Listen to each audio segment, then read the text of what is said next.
po jako akawuwo. Muwonge gwe mumanyi obulungi sitwalangako kibanja kya muntu. Ngebulo olunaku lumu bannakayunga okukkira obubokisi okulonda ssentebe wa disitulikiti, olunaku olwaleero lwe lukomekkereza okunoonya obululu era nga kabadde kayisanyo nga buli ludda lusitudde abanene okuperereza abalonzi. Ssentebe w'ekibiina kya NRM Pulezidenti Yoweri Kaguta Museveni naye talutumidde mwana ng'ono asiibye Kayunga ng'asabira Muwonge Andrew akutte kadda y'ekibiina kya NRM. Togenda kuyitamu. NRM yerina ekigambo ekisembayo. Pulezidenti Museveni mu kwogera kwe asabye bannakayunga okuva ku maanyi g'omuntu ssekinomo wabula balonde ekibiina ekirina obusobozi ng'era bategeezezza nti kyekya NRM. Mukyabuzemu okulowooleza mu maanyi ga muntu kinoomu. Amaanyi ga muntu kinoomu tegaliiwo. Kubanga nze wadde Pulezidenti yenze yatondawo NRM yatandika NRM naye amaanyi gange gava mu mmwe. N'olwekyo zino empaka ze mulina ono bisimaye biki Nantaba Karangwa mubuze. Pulezidenti Museveni era asuubiza bannakayunga okwongera ku nkulaakulana omuli okubakolera oluguudo lwa Galilaya, okwongera ku ezo ezizze zikolebwa omuli olw'ekatosi, kangulumira ko n'endala. Wadde ababaka bamwe si ba NRM kubanga ebimu tubimanyi ebinene ng'oluguudo luno lwa Galilaya tugenda kulukola.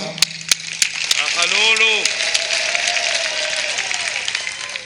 ate abo ababalimba nti luluddewo abo tebamanyi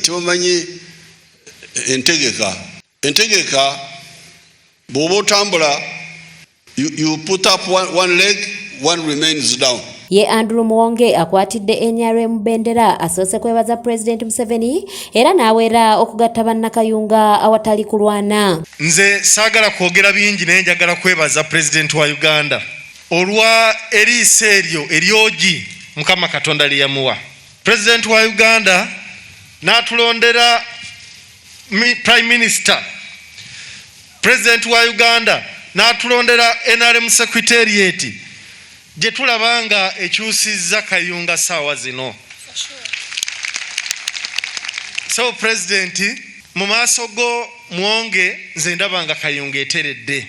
Muwonge asuubiza Pulezidenti okwongera okukulaakulanya abavubuka kubanga babadde akulembera era n'amusuubiza okubamutwalira naddala abo abasaze eddiiro ne beegatta ku NRM.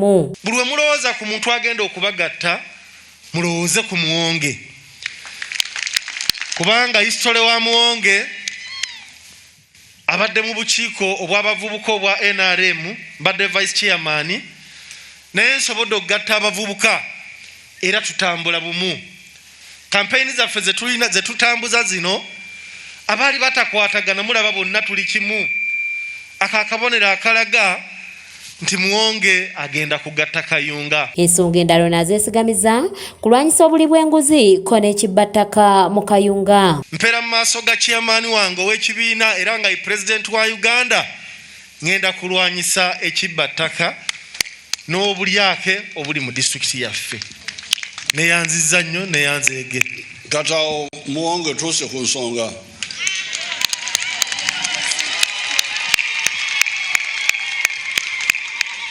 Kubanga omusango gwe bakuguddeko nti abakibbattaka tosobola kubalwanyisa.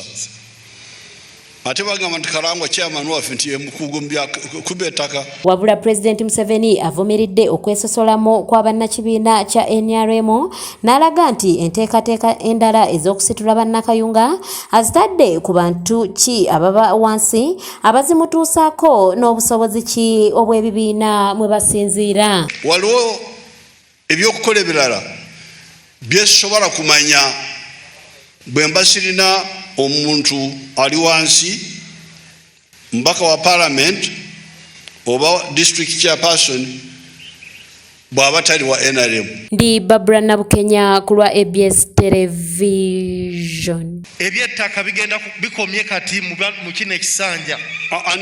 Ani abadde abigotanya.